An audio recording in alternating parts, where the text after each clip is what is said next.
अश्वेत परिवार में जन्म लेने के कारण बचपन में ही इन्हें कई तरह के संघर्षों का सामना करना पड़ा।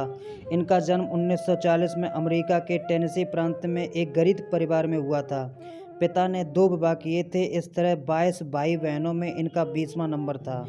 इनके जन्म के कुछ समय बाद ही परिवार दूसरे शहर में चला गया। यहीं ये पली बढ़ी और शिक्षा प्राप्त की।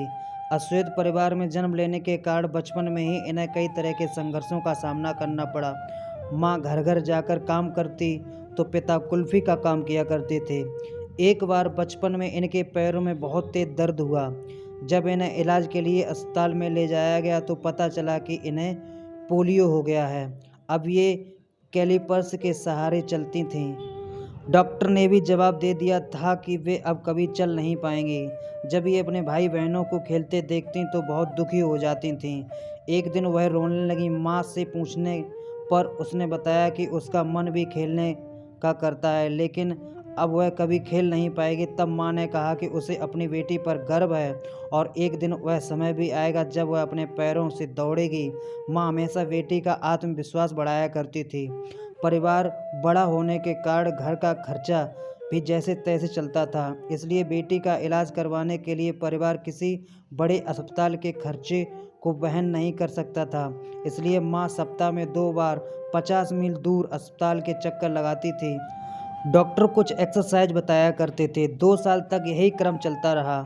पूरा परिवार अब इनका ध्यान रखा करता था। माँ का आत्मविश्वास और बेटे के हौसलों से अब पैरों में जान आने लगी थी। 12 साल की उम्र में वेरसेस के चलने लगी थी। 13 साल की उम्र में अपने भाई बहनों के साथ खेलना शुरू कर दिया था। अब वह स्कूल भी जाया करती थी। जब ये अपने पैरों पर चलने लगी तो दौड़ने का प्रयास करती। कई बार उन्हें चोटें भी आती, तब भी ये खुद को निराश महसूस नहीं करती तो माँ मजबूती के साथ खड़ी नजर आती। फिर से प्रयास करना शुरू कर देती। एक बार स्कूल में खेल प्रतियोगिता रखी गई। इन्होंने भी दौड़ प्रतियोगिता में हिस्सा लिया और सबसे अंतिम स्थान पर आई। इसके बाद कभी हार नहीं मानी और लगातार दौड़ प्रतियोगिता में भाग लिया करती थीं। एक बार हारने के बाद भी वह कोशिश करती रहीं। फिर एक दिन वह भी समय आया जब इन्होंने दौड़ प्रतियोगिता में प्रथम स्थान प्राप्त किया। स्कूल की पढ़ाई पूरी करने के बाद ग्रेजुएशन के लिए टेनेसी राज्य विश्वविद्यालय में प्रवेश लिया।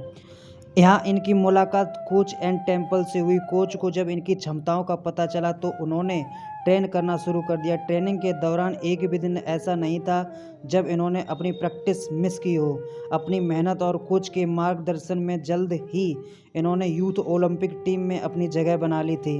1956 में ऑस्ट्रेलिया के मेलबर्न में हुए ओलंपिक्स में इन्होंने 400 मीटर रिले रेस में ब्रॉन्ज मेडल जीता था।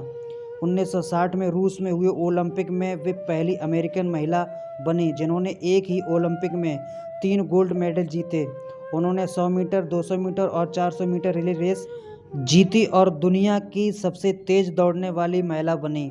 यह महिला कोई और नहीं बल्कि 60 के दशक की सबसे तेज धाविका विल्मा रुडोल्फ हैं। अपनी इन उपलब्धियों का श्रेय विल्मा ने अपनी मां को दिया। इनका कहना था कि यदि मां ने त्याग नहीं किया होता तो आज वे इस मुकाम तक नहीं पहुंच पाती। 1994 में विल्मा ने दुनिया को अलविदा कह दिया।